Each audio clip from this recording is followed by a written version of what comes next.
Hampifaliana indray ry izy menakavy no hiara-panatsika tsirairay avy isatokantrano izay manaraka anay amin'izao alahady antian'io alahady roakositra ity.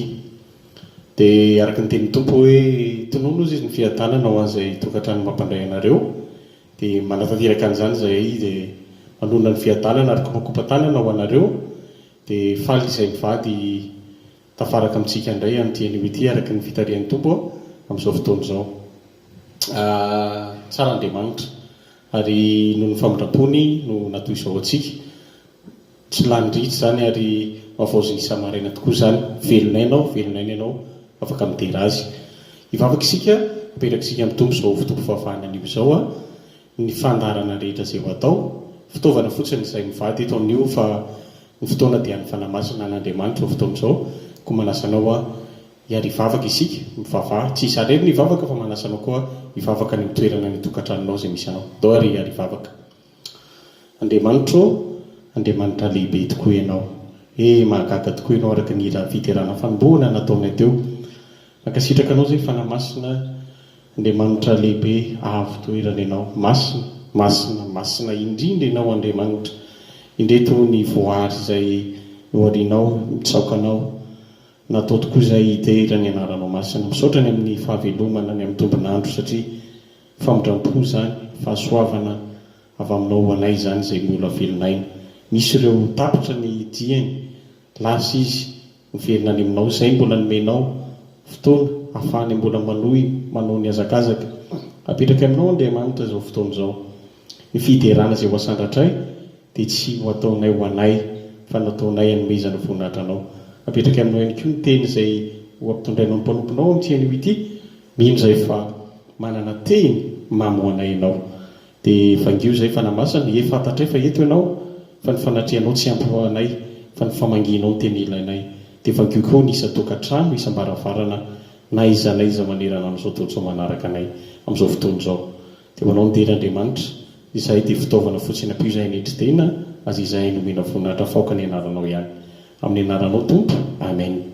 Toy izantsika le hira teo andriamanitra mahagaga mba nasanao amin'ity anio ity alohantsika tena hibanjana manokana amin'izao fotoana izao manana fotoana amintsika Jesosy izao hibanjana an'izay fahalehibiazany izay fahatsarany izay mahandriamanitra azay satria tokoa ampatsefiny tompo aho hoe manompo an'andriamanitra isika tsy noho ny amin'izay nataony tamintsika fa amin'ny maha izy azy amin'ny mahandriamanitra azy pour ce qu'il est dia manasanao toy izantsika izay andiny fahatelo sy fahaefatra toy izantsika andriamanitra mahagaga ndao hitery midera fa tsara andriamanitra.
Isika rehetra samy resy lahatra fa lehibe tokoa Andriamanitra. Ilaitsika ny fanatrehan'Andriamanitra, ilaitsika fomban'Andriamanitra, ny fanatrehanao.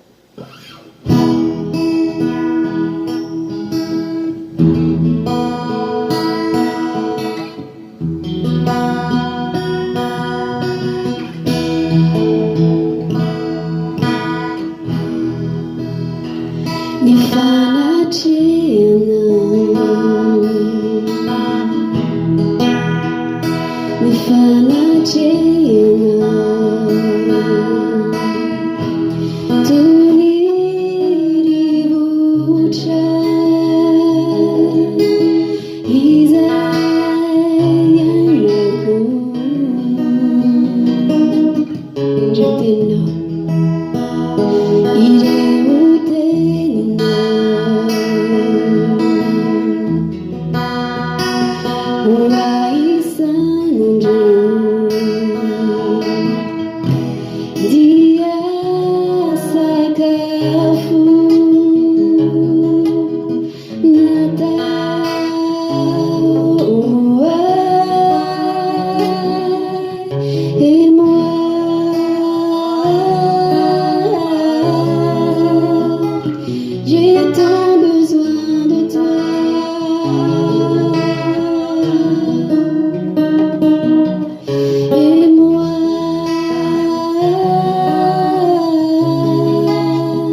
chaque jour.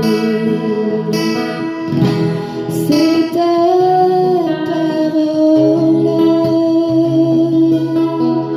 donnée pour moi,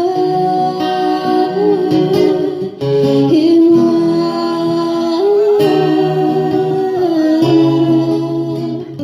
j'ai tant besoin de toi,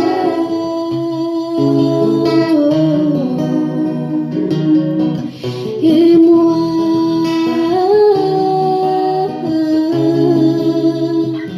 je suis perdue sans toi.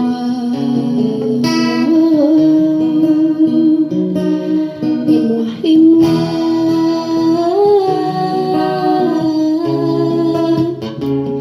j'ai tant besoin de toi.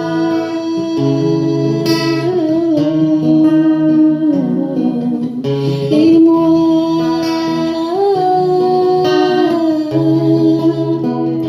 je suis perdue sans toi. Alléluia.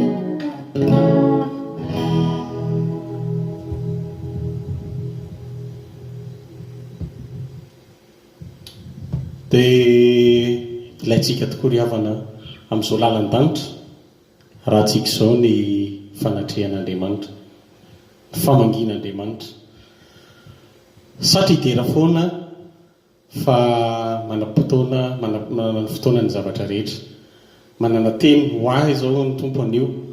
Ary mahafinaritra amin'ny fanompoana ry havana dia mampiasa Andriamanitra na ny antitra na ny tanora na ny ankizy na ny lahy na ny vavy, dia ny mpanompon'Andriamanitra izy teny meny ho antsika amin'ity anio ity dia manasanao iomanam-panahy ny amin'izany teny izany sady, satria misy teny ho antsika amin'izao fotoana izao, satria fotoanan'i Jesosy ilay izy fa tsy fotoananay aminareo fa fotoanan'i Jesosy amintsika tsiraray avy na izay aza. Ny teninao Andriamanitra, ny tenin'Andriamanitra tokoa dia tena fahazavana, ny tenin'Andriamanitra dia mitondra fiadanana, dia iarahantsika miredina ny teninao Andriamanitra.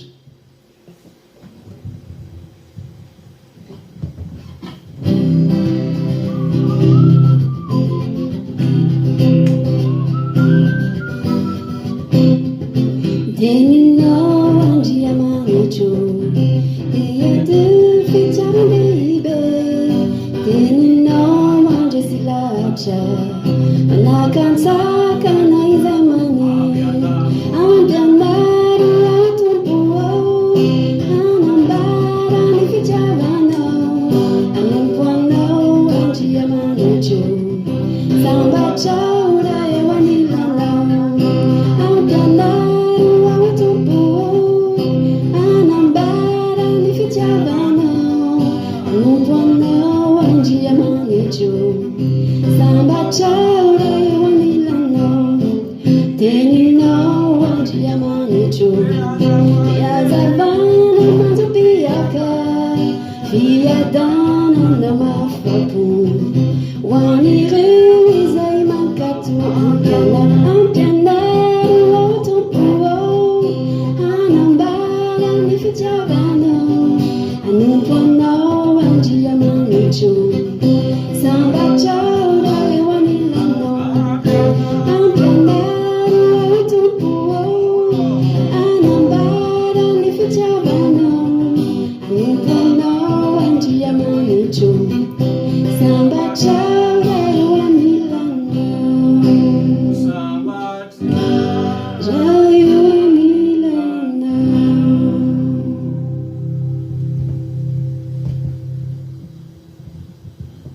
Hivavaka isika mialohan'izany afatra izany dia manasanao hanomana ny fomba-panahintsika, satria araka ny tenin'ny tompo hoe sambatra izay mangetaheta, naona sy mangetaheta fa izy no vokisana. Atao hivavaka ho an'izany teny izany ary hivavaka ho an'ny mpanompony ihany koa. Andriamanitra, tena manjo-bika aminay tokoa ny teninao ary mitondra fiadanana ho an'izay mankatozany araka ny hira nataonay teo.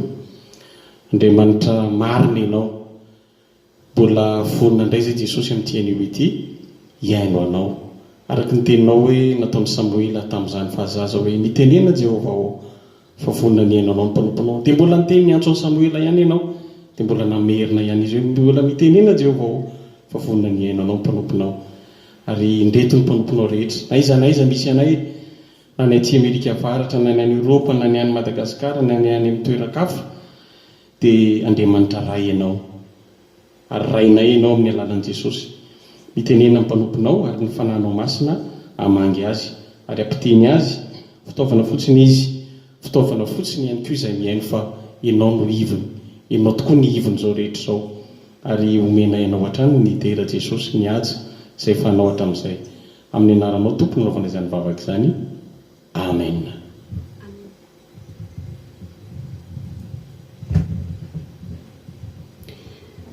Alleluia, misaotra an'Andriamanitra tsika tamin'izao fotoana androan'izao dia mamirina miarahaba ny tsirairay avy. Ampifaliana no izarana aminao androany tenin'Andriamanitra ary ampanetretena lehibe voninahitra dia ho an'Andriamanitra irery ihany. Misy tenzana apetraky ny tompo atao anatiko androany izay tia no zaraina aminao dia ampitiavana be ny zarana izany. Misy teboka telo lehibe ny resahantsika androany dia fifandraisana amin'Andriamanitra, fifandraisana amin'ny manodidina antsika ary fifandraisantsika amin'ny tenantsika. Satria tsika mbola ety ambony tany, ety an-dalana eo am-panomanana ny fiainana mandrakizay.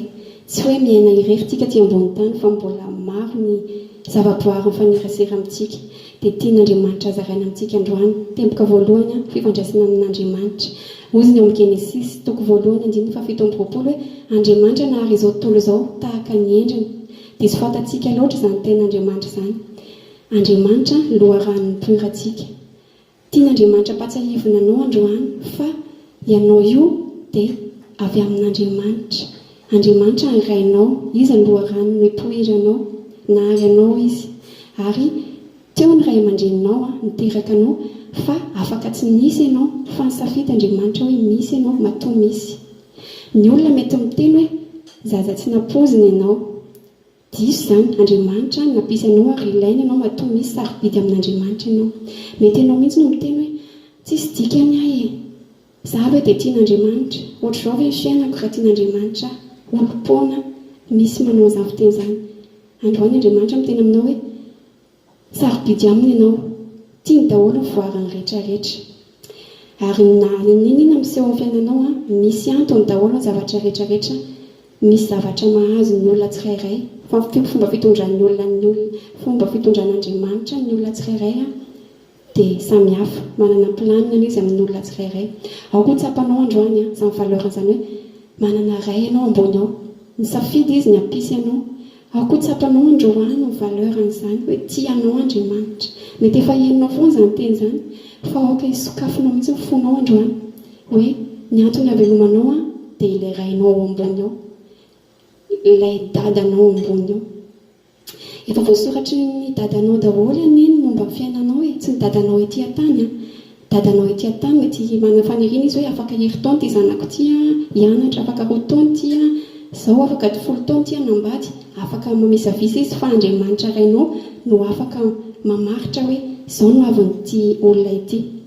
Andriamanitra no efa manoratra no avinao.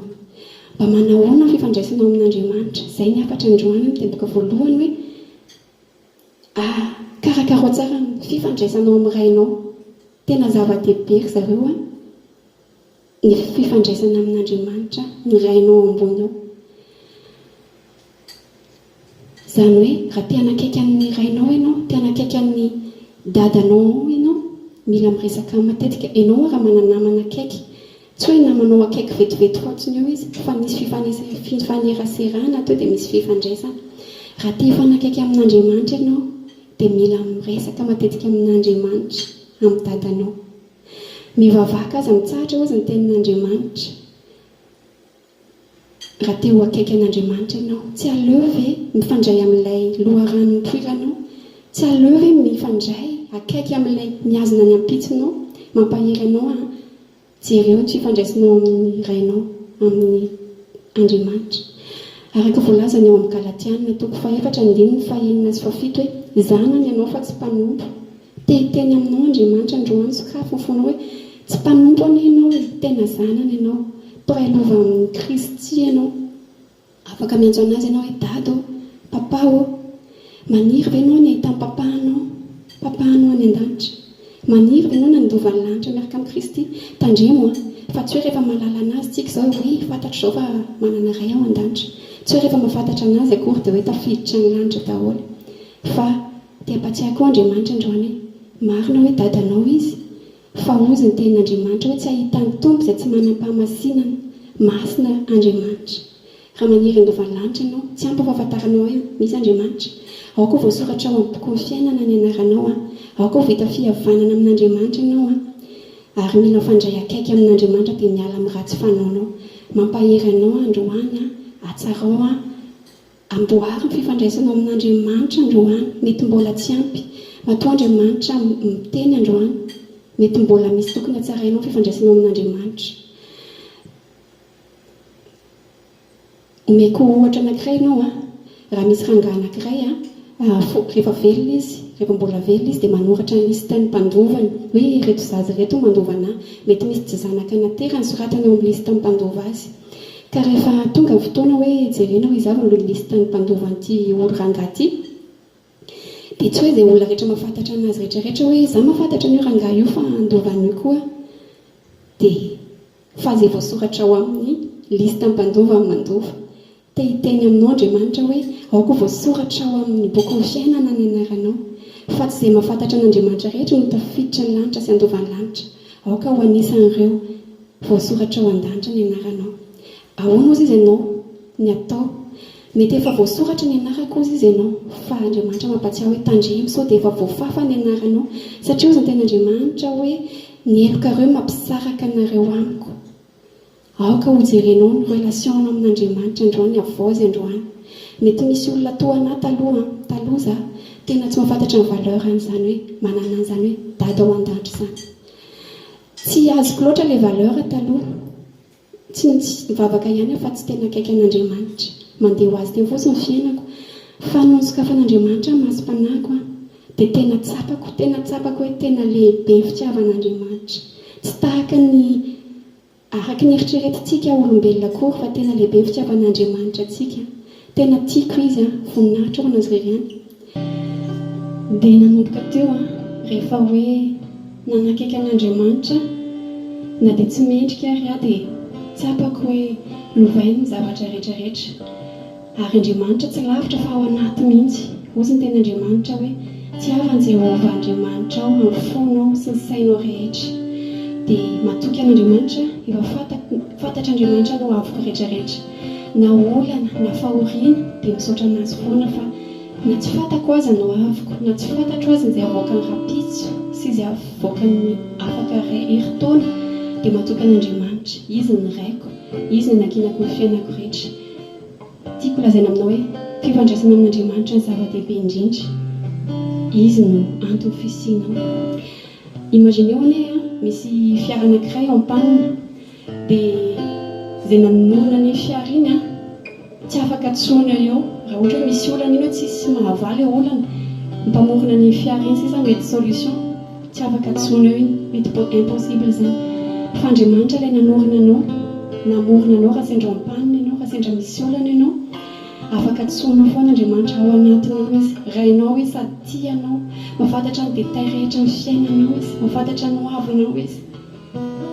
Ataovy tsara ny fifandraisanao amin'Andriamanitra, satria antsika olombelona matetika mahita zavatra izay vao mino, fa ao amin'Andriamanitra nefa ny tsy ohatr'izay, mino aloha vao mahita.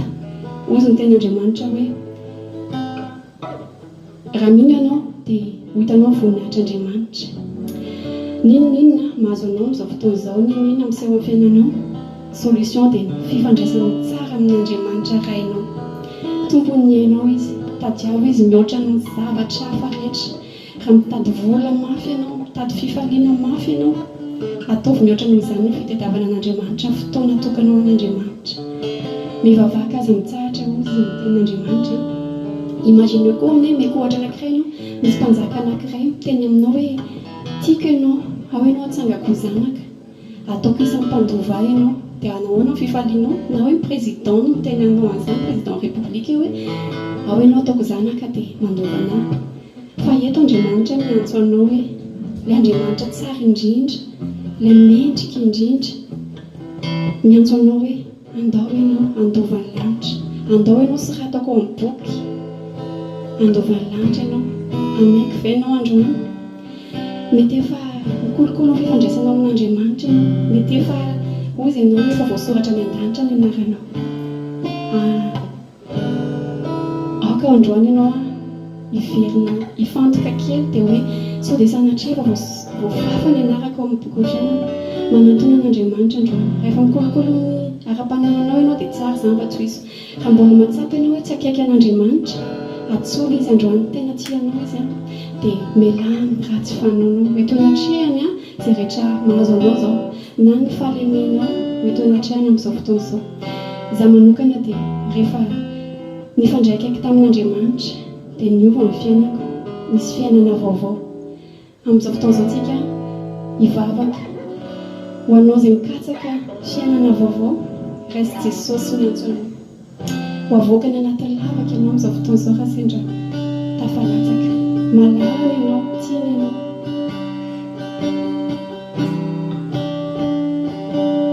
ho anao izaho mikatsaka fiainana vaovao Jesosy miantso anao fizane efa nanolotra ny fiadanany ho anao maminy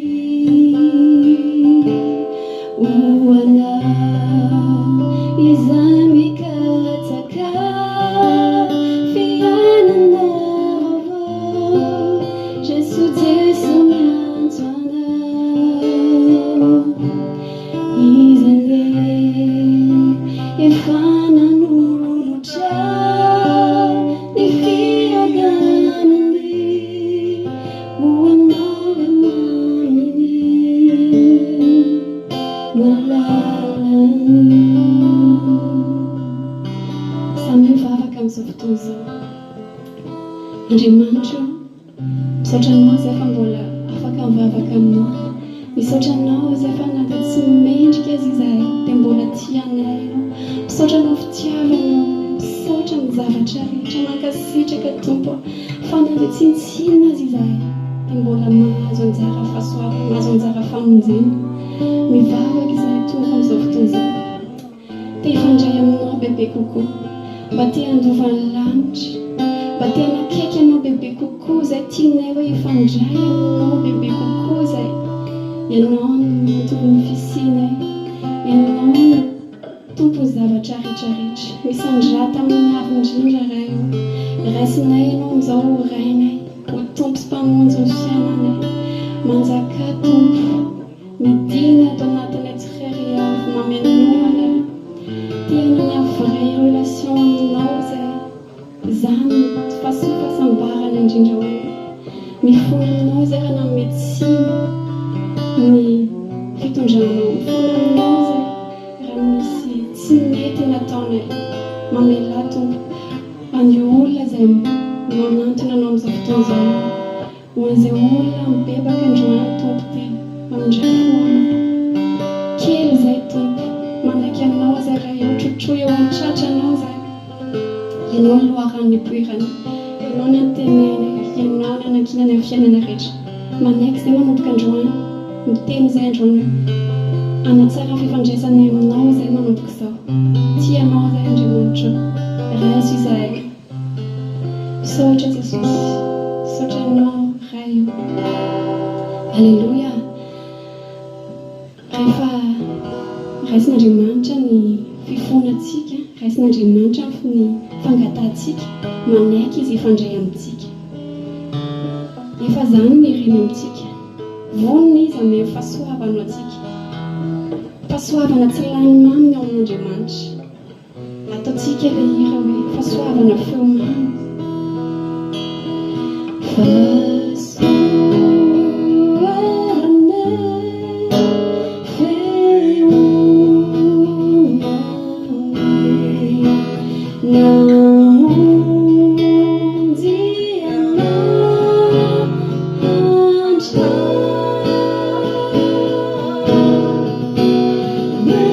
Virgin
tena hoe na dia tsy mendrika azitsika tena Andriamanitra namonjy atsika izay mahantra very sy jamba atsika taloha fa tena votana be ireo fandrika mpanadala ozy ny tonkira izay navoasingotra fa no fahasoavan'Andriamanitra dia afaka tamin'izany tsika ka ho any an-danitra amen. Izay ny teboka voalohany hoe kolokoloha fifandraisana amin'Andriamanitra.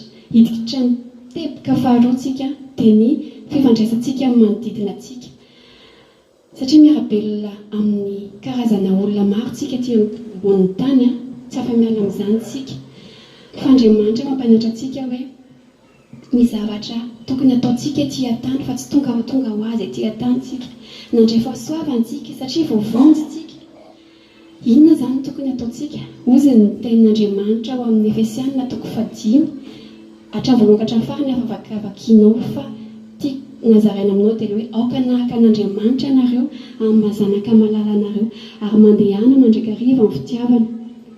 Ozy Andriamanitra amintsika androany maneho fitiavana manodidina anao. Aoka ho fitahiana ho an'ny hafa ianao. Izany ny tadiavan'Andriamanitra amintsika. Aoka hizara zavatra mahasoa amin'ny hafantsika na ara-nofiny na ara-panahy. Mila mifandray tsara amin'ny manodidina tsika. Mety misy zavatra nandratranao teo amin'ny fiainanao hoe lasa tsy tia fanerasera amin'ny olona ianao, lasa tia mihidy ao amin'ny tenanao ianao fa tsy tia fanerasera amin'ny olona.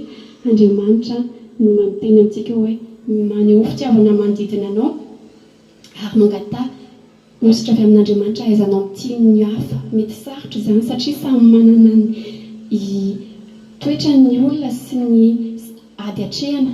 Tsy mora izany fa ngatao amin'Andriamanitra fa izay tian'Andriamanitra amintsika manahaka an'Andriamanitra tsika hoe tia ny manodidina atsika dia manampy manodidina atsika. Jereo ny olana any Madagasikara amin'izao fotoana izao aokantsika hisaintsaina ho eto ambavaka hoe Andriamanitra hoe nambavaka anapiko manodidina. Eny mety manana olana koa ianao fa Andriamanitra tiany ianao raha tsy mitaraina foana hoe saosy avy ny olako fa eto amin'Andriamanitra ny souffrance namanao ary izay zavatra nananao ka tsy ananany hafa iny ary hoentina ambavaka. Tena hoe izay ny ampianarina atsika ary za dia mahazo hafatra amin'izany hafatra izany androany. Tena mampianatra Andriamanitra mila tia manodidina atsika mila tia mizara amin'ny hafa. Dia Andriamanitra koa miteny amintsika hoe ampiasao ny talenta ao am-baiboly misy fanoharana momba ny talenta.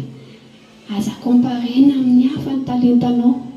Aza miteny hoe fa maninona ny Andriamanitra iray fotsiny, roa fotsiny fa izay nomen'Andriamanitra anao dia tokony ampiasainao fa hampamoahantsika indraindroany. Nataonao aiza ilay talenta nampindramina anao iny, fahaizanao manao an'izao, ny fotoananao, ny volanao, ny fanananao rehetrarehetra io nampindramin'Andriamanitra anao io mila ampiasaina io. Hanampianao ny asan'Andriamanitra, hanampianao manodidina anao, hoentinao amin'ny asa izay tian'Andriamanitra anaovana azy. Mampahiry anao ho anao izay efa manao ny asan'Andriamanitra, ho anao izay efa mijery manodidina anao toy izy izany. Toy izy fa izany ny tadiavan'Andriamanitra amintsika. Miorina tsara dia aza mierikerika fa tsy foana akory ny fikelezanareo aina ozy ny tenin'Andriamanitra. Na dia norery ary sisa no mijoro eo amin'ny toerana izay misy anao, na dia mety ho rejeté ary ianao indraindray, mety ho kivy ianao fa Andriamanitra nampanao anao an'io. Rehefa misy zavatra atao apetrak'Andriamanitra natao fonao hoe tokony ataonao dia ataovy. Aoka tsy atahotra olona ianao fa matahoran'Andriamanitra. Izay ny hafatra Andriamanitra androany hoe izay mino ahy dia ny asa ataoko no ataoko. Andriamanitra dia miteny hoe tiava manodidina anao, jereva ny hafa, ampiasao ny talentanao. Dia hivavaka tsika amin'izao fotoana izao tena hoe rehefa tsara fifandraisanao amin'Andriamanitra, tsara fifandraisanao manodidina anao, Andriamanitra manome équilibre anao. Tsy vitanao rery ny fiainanao, mila namana ianao, mila manodidina anao ianao. Hivavaka tsika hoe Tompo ovainy foko, ovainy foko. Satria tsika tsirairay avy ireo mino fa tsy mora mihitsy izany hoe maneho fitiavana izany. Ozy ny ten'Andriamanitra hoe tiavany namanao tahaka ny tenanao. Amin'ny olombelona mety sarotra izany hoe ahoana re izany miteny izany, ahoana nanatanterahana izany. Hivavaka tsika hoe Tompo ovainy foko mba ho mora anarina, tsy mialina, tsy maditra fa manao sitraka ao. Izay omenao anay anio dia ekenay Tompo ovainy foko.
Mivavahan'Andriamanitra mba hovaina ny fonao ahaizana manatiteraka ten'Andriamanitra hoe tiavo manodidina anao, maneho fitiavana satria zanak'Andriamanitra ianao zanak'Andriamanitra dia tariha fanan'Andriamanitra. Fanan'Andriamanitra tsy tarika anao andeha amin'ny tsy fitiavana zany. Mangatan'Andriamanitra androany hoe fitiavana aho mba zaraiko manodidina ampio mba ahay izara amin'ny hafa hoe tonga afaka mombanao mba ahay mizara ianao mba hovokizan'Andriamanitra ne ianao dia mba izay azonao hozarainao amin'ny hafa.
Zay ny teboka faharoa hoe fifandraisana amin'ny hafa. Rehefa tsara ny fifandraisana amin'ny Andriamanitra sy fifandraisana amin'ny hafa, tsy atao ambanin-javatra mihitsy koa ny fifandraisana amin'ny tenanao irery ihany, miainga avy eo aminao ny fitiavana, miainga avy eo aminao ny fahatsarana aloha, zay vao hoentinao makany manodidina anao. Mila jerenao manokana ny tenanao, fifandraisanao amin'ny tenanao, tena zava-dehibe zany. Fantatrao zao hoe inona ny antony havelomanao, izy Andriamanitra, izy ny rainao. Fantatrao koa manodidina anao, mahaiza miapresie ny tenanao, mahaiza mankafy ny tenanao, mahaiza mitia ny tenanao, tsy hoe tia tena fa hoe tsara avokoa mivoary izay nataon'Andriamanitra. Sao dia anao anisan'ilay manaratsy ny tenanao hoe ratsy tsy tiako ny vatako, tsy tiako ny tongotro, tsy tiako ny kiboko. Andriamanitra tena nahary zavatra tsara izy. Aoka mvavanao teny manomboka izao hoe tsara satria no fahasoavan'Andriamanitra, tsara satria voarin'Andriamanitra. Maka fotoana ianao ho anao rery, mba maka fotoana ianao miala sasatra fa na Jesosy aza miala sasatra. Maka fotoana ianao mivavaha mba hanana ekilibra ianao, mivavaha mba hanananao fotoana ho amin'ny vatanao, hikarakarana vatanao, anaovanao fanatanjahantena mba hikarakarana vatana, miainga eo aminao ny fahasoavana, miainga eo aminao ny fitiavana, filaminana, dia avy eo miparitaka any amin'ny hafa. Dia sarobidy amin'Andriamanitra daholo tsika. Fa eto izay ny teboka fahatelo farany hoe jereo manokana ny tenanao, fifandraisanao amin'ny tenanao, aoka ho fantatrao ianao, aoka ho hiapresie ny tenanao ianao. Fa eto dia manararoatra, mampahery ho anao izay manana olana. Amin'izao fotoana izao tena maro ny olona very amin'ny fanantenana. Tena hoe mieritreritra ianao efa maninona ry sy nizaho mahazo an'izao zavatra izao. Tsy afaka hajanon'Andriamanitra ve izao fahoriana mahazo azo? Jereo Sadraka sy Mesaka. Afaka tsy nampidirin'Andriamanitra tao anatin'ilay afo izy, fa navelan'Andriamanitra ahazo anazy ilay izy aloha mba hisy voninahitr'Andriamanitra. Jereo Lazarosy tena hoe ozy ny tenin'Andriamanitra hoe Salamo 4:12 manao hoe nandeha namaky ny afo sy ny rano izay efa nitondra ny mivoaka ho amin'ny fitahiana matretrika ianao. Fisedrana mahazo anao io dia no fitiavan'Andriamanitra anao no fisedrana hoe raha tena volamena marina ianao dia mandalo fisedrana dia hita hoe tena volamena, tena zanak'Andriamanitra marina avy ianao mandalo fisedrana daholo tsika rehetrarehetra. Zareko manokana aminao zavatra izay nahazo anay mivady nisy fotoana efa very ny fanantenana ny zavatra azonay dia faly ery hoe ty tena planin'Andriamanitra, tena hoe faly. Fa nisy fotoana teo mpanaovana asan'Andriamanitra mihitsy ny zavatra nikarakaraiko momba ny asan'Andriamanitra nahazo appel hoe Francia misy vaovao ratsy ho anao, tapaka le zavatra le tsara be no tena ny mivady teo hoe amelana be voninkazo tena hoe amelana be. Zay zany tena hoe teo zany raha hoe manofo dia hoe kivy raha ohatra ny olo raha za taloha zao dia ozy hoe Andriamanitra za ve mba manao an'izao dia zao mahazo anahy, tena hoe zay le fisainana manofo. Fa rehefa nampianaran'Andriamanitra dia hoe misaora amin'ny zavatra rehetra dia misaotra hoe Andriamanitra zay zany ny sitraponao dia ekeko dia misaotra anao, fa tsy hanova ny fifandraisako aminao zany, tsy hanova ny fanompoko anao zany satria tiako ianao dia ianao mihazona ny ampitsiko, fantatrao izay mahasoa anahy. Dia tamin'izay fotoana izay dia tohizako foana ny asan'Andriamanitra, tsisy mahita zany aho hoe very fanantenana. Teo foana ny fifaliako satria Andriamanitra mametoky anao hoe momba anao na inona voninahitro an'Andriamanitra rery any tsisy ho anahy zany. Fa notohizako foana izay anao mivavaka ho an'ny asan'Andriamanitra, tena hoe nataoko hoe première priorité-ko aloha mivavaka ho an'ny asan'Andriamanitra tamin'izay fotoana izay. Dia nahazo appel tamin'ny fotoana tsy ampozina Francia vaovao tsara dia verina namelana ilay voninkazo teo, verina ilay fanantenana ary nahazo zavatra ary mino fa mbola tsara lavitra noho ilay zavatra nieritreretiko hoe very teo aloha ilay izy. Tena hoe navery azy ny fanantenanao, toy izy foana ny asan'Andriamanitra, toy izy foana ka tsy ahoana ny fanjakan'Andriamanitra sy ny famarinana dia hanampy anareo ny zavatra rehetrarehetra. Ny ainako izy dia zareko aminao fa mbola misy fanantenana foana amin'Andriamanitra. Lazao amin'izao fotoana izao mbola misy fanantenana ho amiko Andriamanitra. Mitenena izany ianao amin'ny ora very ny fanantenanao. Dia hizarako ho aminao izay manana olana eo amin'ny fifaliana satria amin'izao fotoana izao tena maro ny olona izay manodidina anahy, manodidina anao koa mety tena hoe tsy ampy ny fifaliana, tsy manana fifaliana amin'izao andro faran'izao. Maro ny olona tsy ao intsony ilay fifaliana. Mety misy olona manana ratra ao anaty misofra en silence. Tenenao amin'Andriamanitra hoe sitrahana ho feriko dia ho sitran'Andriamanitra ianao. Mizareko aminao rehefa misy fotoana matsiaro hoe malahelo, misy matsiaro hoe misy olona akaiky anahy efa maty dia tsaroko, tena maratra ny foko fa teny amin'Andriamanitra, amin'ny fotoan'Andriamanitra mba hatonio ny foko. Fa tena misy fahagagana amin'Andriamanitra eo ny eo dia mahatsapa hoe misy fifaliana, misy fitoniana moa zany ao anaty fo ao, tsy vitan'olombelona izany. Alleluia, voninahitra ao an'Andriamanitra rery any fa teny aminao Andriamanitra hoe zanak'Andriamanitra dia tokony manana fifaliana na dia mandalo ady ary tandremo fa sao dia hoe efa niala tamin'ny ota ianao, niala tamin'ny zao tontolo zao nefa tsy ampy ny fifalianao, sady mbola efa niala tatsy ianao nefa tsy tonga tsara ny amin'ilay tena vraie vie avec Jésus. Aoka ho raisinao androany fifaliana avy amin'Andriamanitra. Izany fifaliana avy amin'Andriamanitra izany tsy miankina amin'ny zavatra ety an-tany hoe satria nahazo an'izao satria be vola be satria izao ny titrako ety amin'ity tany ity, fa la vraie vie avec Jésus dia misy fifaliana ao amin'izany. Ka tsao izany fifaliana avy amin'Andriamanitra izany dia hizarako zavatra kely aminao manaraka.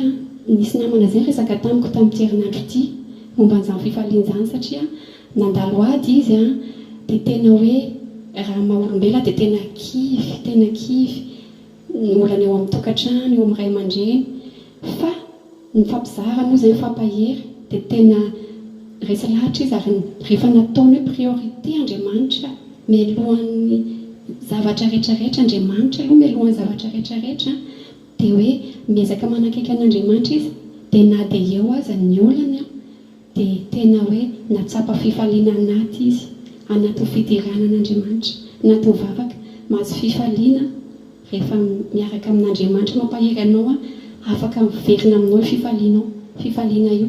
Nisy fotoana koa za vao maraina dia mahatsiaro ohatrany hoe mazefajefatra zany, ohatrany hoe aiza ilay fifaliana, ohatr'izay ny ataonao indraindray, mety mahazo anao zany, mety hoe mandritra ny taona maro rehefa niainanao ilay izy hoe tsy ampy izany fifaliako zany, mazefajefatra zany.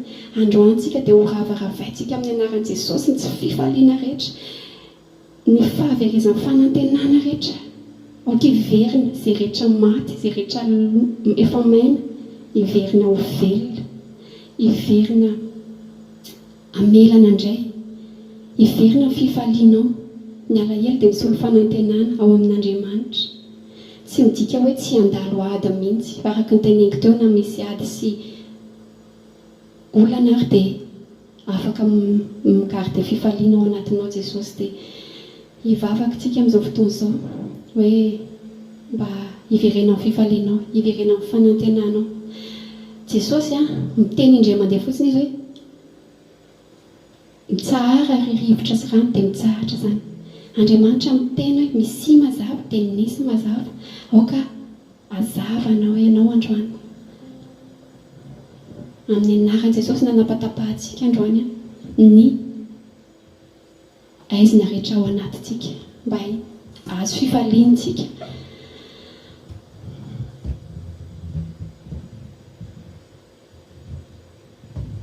Arak'izany tenin'Andriamanitra ny riavana dia tonga amin'ny fotoantsika hivavaka, anatapahantsika ny gadra, anapahantsika ny fatorana izay mahazo ahy, izay mahazo anao, izay mety mbola mahazo antsika ny tokantrano tsirairay avy ihany. Satria araka ny tenin'Andriamanitra teo hoe ny fifandraisanao amin'ny tenanao dia zava-dehibe amin'Andriamanitra.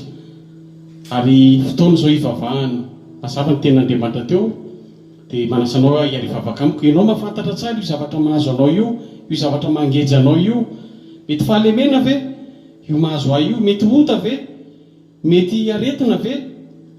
Ry havana, Andriamanitra araka ny Hébreux 13:7 Jesosy Kristy 7 Jesosy Kristy tsy miova ho omaly anio ary ho mandrakizay. Tsy niova izy. Raha nanasitrana izy dia mbola manasitrana izy. Raha manafaka izy, raha nanafaka izy mbola may manafaka ahy izy, mbola may manafaka anao. Ndao hivavaka ary manasanao hiaraka hivavaka isika, androaka ny asan'ny devoly, hanapaka an'ireo miteraka tsy fifaliana, miteraka tsy fiadanana amintsika, dia mba hanana an'izay fifandraisana aminao izay ianao finaritra faly eo amin'i Jesosy hivavaka isika. Andriamanitra misaotra anao ny amin'izay teninao izay, misaotra anao ny amin'ny fampianarana nomenao, misaotra ihany koa ny amin'ny mpanomponao izay nampiasainao androany mitondra an'izany teny izany. Satria ianao ilay rainay, ianao ilay papanay, ianao ilay dadanay, abaray eo hoy ny teninao. Matsiaro ny vahoakanao izay amin'ity anio ity Jesosy. Maro no voageja, mety mbola misy voagejany ota ao, mety mbola misy voagejany fahotana maro ao, voagejany fahazarany ratsy izay efa nitaizina nandritra ny taona maro. Andriamanitra niteny taminay ianao androany, mila mifandray aminao izay dada, mila mifandray aminao izay Andriamanitra. Ampio ny tsiraray avy, nisy tokantrano izay mbola voageja ny ota, ho tapatapahana amin'ny herin'ny rano Jesosy zany izay nentinao teo amin'ny hazofijaliana Jesosy ny fahotanay. Ampio izy ireo hanana izany fifandraisana mamy aminao izany, ary andray ny famonjenao ary ho lasa zanakao ary zanaka mpandova araka ny teninao teo. Ampio ihany koa ny tsiraray avy aminay izay manatrika ady. Fantatray Jesosy fa tena mbola ao anatin'ny ady mafy ny firenenay, mbola ao anatin'ny ady mafy Madagasikara, ary tsy Madagasikara rery fa ny firenena maro izay mbola miady amin'ny aretina. Dia mahatsiaro manokana an'ireo tokantrano, ireo olonao tsiraray avy, ireo zanakao miady amin'ny aretina Jesosy. Ninona aretina? Tsy hanonona aretina satria tsy mahay fanahinana inona izay, fa ny anaranao ambony ny zavatra rehetra, mandresy ny zavatra rehetra, manafaka ny zavatra rehetra. Ny aretina karazana aretina manomboka any amin'ny loka hatrany amin'ny faladia, dia izay tsy fahasalamana rehetra dia tapahana amin'ny herin'ny rano Jesosy. Ianao manao fahagagana, nentinao dikapoka taminao teo amin'ny hazofijaliana Tompo, nanasitrana anay. Manasitrana nisa tokantrano ianao ary mbola mifikitra amin'izany teny fikasanao izany izay araka ny voalazanao amin'ny Isaia 3:20, ny dikapoka taminao ny fanasitranana dia nitaky izany dikapoka taminao izany izay ny rahanao hanasitrana anay. Ary afao ny tsiraray avy izay mbola voazara, voageja, mbola miaina amin'ny fahazaran-dratsy, izay tsiraray avy Jesosy ny fahalemenay, ianao mahafantatra anay fa manantona anao zay amin'izao maizy anay zao, tianao nefa izay ho jiovinao, ho masina tahaka anao, satria Andriamanitra masina ianao. Mino izay fa afaka, ary mino izay proklamenay fa manafaka ianao, dia anafaka ny tokantrano tsiraray avy ianao, naiza ary nizaniza manaraka an'izao fotoananao zao, dia omenay anao ny dera Jesosy voninahitra mandrakizay. Dia hivavaka manokana ho amin'ny fifandraisantsika amintsika ny tena zava-dehibe raha mijery ny Galatiana 5:22 tsika, vokatry ny fanahy, ny fitiavana, fiadanana, fifaliana. Manana zao tsika ry havana amin'ny mazanak'Andriamanitra tsika hiaina amin'izany fifaliana izany, ary rehefa ao amiko ny fanahy masina, rehefa ao aminao ny fanahy masina, dia tokony hiaina an'izany fifaliana izany tsika. Dia amin'ity hivavaka itao alohan'ny amaranana ity dia hivavaka tsika mba hameny tompo an'izay fifaliana, fiadanana izay vokatry ny fanahy masina izay. Dia takio zononao koa no mangataka an'izany amin'ny mahazanak'Andriamanitra, araka ny teny teo hoe rehefa zanany ianao dia fantany izay mahasoa anao. Ary araka ny tenin'Andriamanitra tamin'ny lahady heriny, nentin'ny mpanompon'Andriamanitra hoe Andriamanitra tokoa aloha dia tsy nampanantenantsika hoe tsisy fahoriana, fa na misy aza ny fahoriana, tsika manana ny fanantenana, dia maimby faly tsika, ary maimby faly tsika na ao anatin'ny fahoriana azy. Dia ndao hivavaka ara dia mpampitombony Jesosy izay fifaliana izay, na eo aza ny aretina, na eo aza ny olana, na eo aza ny fahasahiranana maro samihafa. Hébreu 12:12 mijery an'i Jesosy, tompon'ny fonoko, tompon'ny finoanao sy mpanefa azy, dia mahery tsika faly tsika. Ndao hivavaka ariny amin'izay fifaliana izay. Andriamanitra dia mbola tsy mitsatra ny mivavaka sy misaotra anao zahay. Araka ny teninao teo tokoa dia mivokatry ny fanahinao Jesosy dia fifaliana.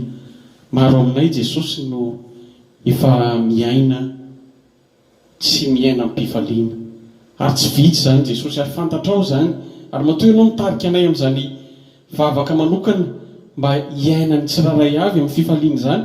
Dia ianao mihitsy fanahy masina no mitarika hoe mila mivavaka, ary izay zavatra rehetra manapaka, manakatsakana ny fifalianao tsy toetra aminay, dia ianao no anala an'izany, ianao no anaisotra an'izany.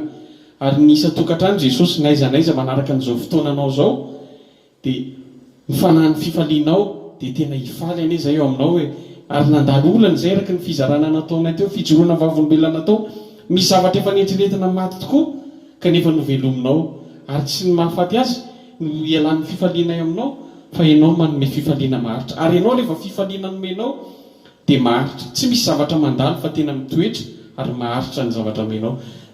Mangataka aminao zay tompo, mitalao aminao ome fifaliana ny isa-tokantrano, ome fifaliana ny ankizy, satria ny ankizy koa dia miaina ao anatin'izao zava-misy zao dia mihiboka izy, ary mety sorena koa izy, ome fifaliana izy. Ny tanora mety misombienty jeune, mety stressé izy, ome fifaliana ny tanora, ome fifaliana ny renim-pianakaviana, ny renim-pianakaviana, ny renibe, ny raibe, ny manisy ny papier rehetrarehetra Jesosy, ame joie, satria zonay zany. Dia mino izay fa ny fanahin'ny fifaliana dia ho any amin'ny tokantrano tsirairay avy amin'izao volana aogositra, amaky an'ity volana août ity izay, amaky an'izany amin'ny fifaliana, ary amaky an'izany volan'izany amin'ny fanantenana miaraka aminao, satria ianao ny rainay, izay zanakao dia milamina manjerinay miaraka aminao. Dia mino izay fa enao zany ary hitanao zany vavaka izany, amin'ny anaranao Tompo, ho anao ny dera. Amen. Jésus, tu es ma vie et ma joie.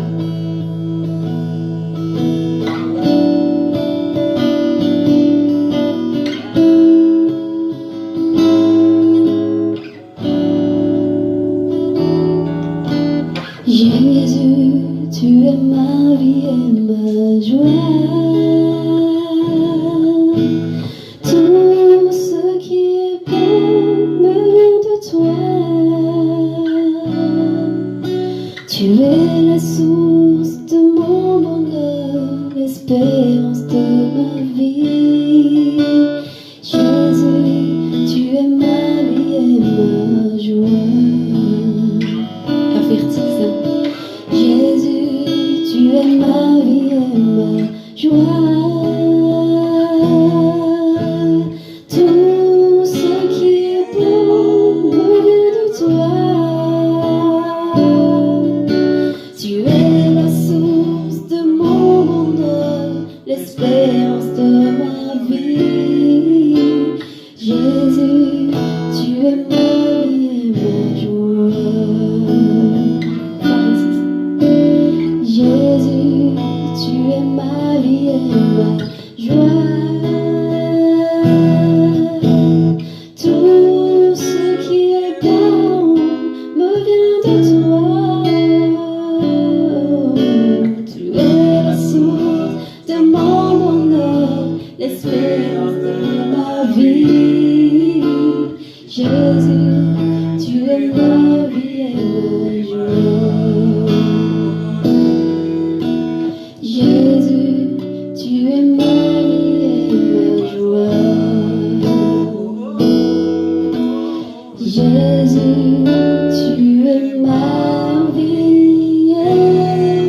Gloire à Dieu. Merci Jésus. Alohan'ny vavaka tsodrano a dia napetraka ny tompo tao aminay a ty iry ty maro amintsika mety efa mahay azy mitondra lohateny hoe ny vavaka manova zavatra. Raha mandray ny tenin'Andriamanitra teo tsika tokoa ry havana dia raha te hifandray amin'ny ray tsika isika dia ny anisan'ny fomba anankiray hifandraisantsika aminy a kanalina anankiray dia ny vavaka. Ary ohatrantsika amin'ny telefônina ihany io hoe connecté en réseau eo zao ianao dia hita hoe rehefa misy miteboka ny bokotra maitsomaitso iny hoe connecté zao ihany ny connecté Francia dia connecté Michel. Ohatr'izay mihitsy amin'Andriamanitra dia ny vavaka manova zavatra. Misy hira anankiray ovakiko le ton'le hira fa tena mahafinaritra be.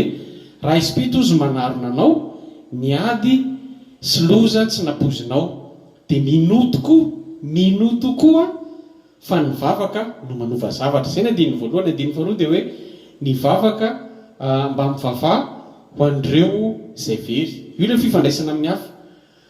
Solohira ny setinao, le seto amin'ny solohira miteraka fifaliana mba mivavaha fa mivavaka manova zavatra. Ny andininy fahatelo farany dia hoe misy fiadanana ao amin'ny vavaka ho an'ny azon'ny ady-piainana.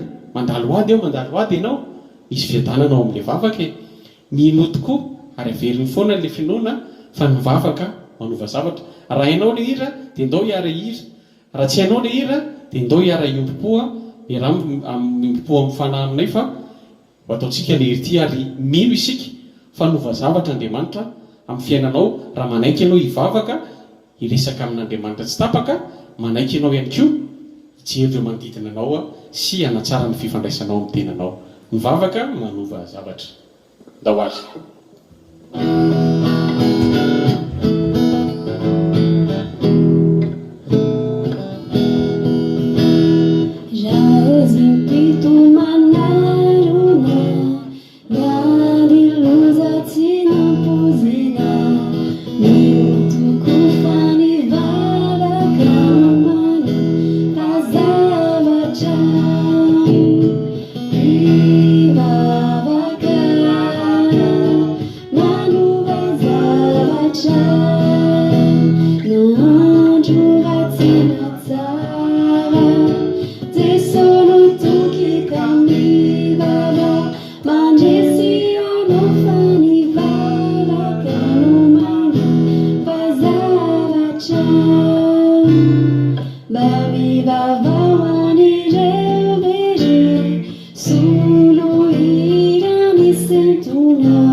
Ya dia izay ry havana no fotoanantsika anio tamin'ity alahady lohavolana aogositra 20 ity dia misaotra ny tompo isika ny amin'ny zavatra rehetra araka ny teniny hoe misaora amin'ny zavatra rehetra. Misaotra azy satria vita somatsara, totosa somatsara ny fanompompivavahana izay fotoanan'i Jesosy tamintsika na iza na iza misy atsika.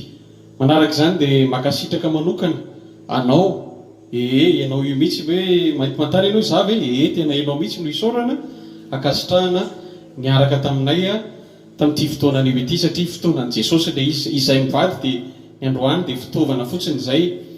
Ary manaraka izany dia manolotra fakasitrahana manokana ihany koa amin'ny ray aman-dreny mpitandry na pastora Mbintsora Leonard John izay nanome fandaminana fitariana arina tsoky nameny fitokisana taminay mivady tamin'ity anio ity tondra n'izao fotoam-pivavahana izao. Dia ho tain'Andriamanitra hatrany ny amin'ny asa fanompoana izay ataonao pasteur sy ny ankohonanao.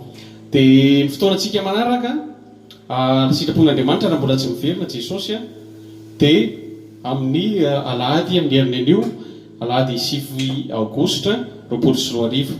Alohan'ny tondrana ny sodrano avana dia mamelana ireo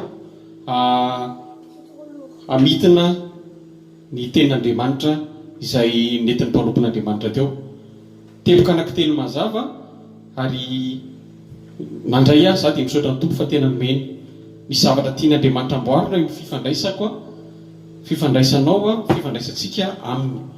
Ny teloka voalohany teo dia ny fifandraisantsika amin'Andriamanitra, ilay relation verticale, fifandraisana amiko sy ny mpiarabelona amiko, ilay relation horizontale, fifandraisanao amin'ny vadinao, fifandraisanao amin'ny zanakao, amin'ny mpiarabelona aminao sy ny maro hafa, sy ny voary ihany koa, fifandraisanao amin'ny biby, fifandraisanao amin'ny zava-maniry. Ary farany ny teloka fahatelo ny nentin'ny mpanompon'Andriamanitra teo dia ny fifandraisanao amin'ny tenanao, ny relation en soi-même, fifandraisanao aminao. Satria tena niteny tokoa ny Jesosy hoe tiavana namanao sy tahaka ny tenanao, dikan'izay mity mahay mity ny tenanao aloha ianao voalohany, tsy tia mihoatra, tsy tia tena loatra fa mahay mity, mahay mikarakara voajanahary zany ary natiorantsika olombelona zany. Dia mino aho fa tsika tsy hiainy fotsiny na ho mpiainy fotsiny fa mba ho naman'ireo mpanatanteraka aho. Dia ho naman'ny mpanatanteraka ianao amin'izay tsy mamita teny isika. Misaotra ny tompo isika eny amin'izay ary manantitra ny fisaorana ny Francia izay nanaiko fitaovana androany mitondra an'izay teny izay. Dia mentsika an' Jesosy ny voninahitra ny amin'ny zavatra rehetra. Dia manasanao raha sitraka ao dia hiaritsaka isika ny tokantrano hitondram-bavaka marina an'izao fotoana sady fampitrodrano raha sitraka ao dia atsangano ny tananao dia hisaotra ny tompontsika anamafy izay fifandraisan'izay tsika ary. Dia izay indray no hoe tsika makivaky ny herinandro vaovao ity, hoe tsika mpifaliano, hoe tsika pitsipitsino na eo aza ny zavatra rehetra banjana an' Jesosy. Rehefa mifocus amin'i Jesosy tsika dia manga ny lanitra, ary rehefa mijery an' Jesosy tompontsika finoantsika isika dia mahery tsika. Araka ny teny Paoly hoe na malemy aza aho dia hika hoe mahery aho. Ohatran'ny fanohatra zany nefa amin'ny tontolo fanahy zany dia mitombona tsara. Na dia malemy ary tokoa ny nofontsika, mety malemy tsika, Andriamanitra ilay mahery dia mahery tsika miaraka aminy. Dia hivavaka raha-marina an'izao fotoana izao manantitra ny fankasitrahana anao niaraka taminay dia ho tahin'Andriamanitra, ho tahin'ny tompontsika amin'ity herinandro ity. Dia hivavaka marina ny fotoana. Andriamanitra manangana ny tanako aho eto amin'ity fotoana ity misaotra anao. Misaotra ny amin'ny fotoana izay nomenao anay, misaotra fanamasina satria tena ianao nitarika. Dia izay moa zany dia tarihina dia manaraka an'izay fitarihanao. Misaotra ny amin'ny teny manomenao Jesosy. Teninao Andriamanitra izay tonga nofo, ary ny teninao dia fiainana ho anay zany, ary fahazavana ho anay ny teninao. Misaotra satria nampianatra anay ianao anio androany hoe ny fifandraisana aminao, satria ianao nary anay dia tsy azo anay atao ambany zavatra. Fifandraisana izay samizay mba tianao zay ho iray araka ny teninao tamin'ny lahady heriny koa, ho iray zay ao aminao, ary tianao zay ahay hifandray amin'ny tenanay, ahay hifaly ao aminao. Ary ho tanteraka anie zany Jesosy amin'ny tsirairay aby misy tokantrano, tsy fotoana very, tsy ho fahazarana, tsy fombafomba ny anio fa fotoananao, satria ianao ndray anay. Dia ampio zay anatanteraka ankatohana zany teninao zany, satria tsy tianay ny mamitaka ny tenanay ary tsy te hamitaka anao koa zay Jesosy, fa tianay ny anatanteraka ary mifananao masina hitarika anay ho amin'izany fanatanterana an'izany. Dia mitsotra ny vahoakanao zay araka izany teninao zany, vokatry ny fanamasina, vokatry ny fanahy dia ny fitiavana, fientanana, ny fifaliana sy ny maro hafa. Izany teny voalohany zany no iainanay hifankaty zay hiadan'izay ary hifaly ao aminao amin'ity herany vaovao ty, amin'ity volana vaovao ty, amin'ity toen'ity fiainan'ity zay takona aminay fa ianao ny azona anomaly, mbola miazona any an'io ary hiazona ny rampitso ho voninahitra ao amin'ny anaranao Jesosy, amin'ny anaran'ny Ray sy ny Zanaka ary ny Fanomasina. Amen.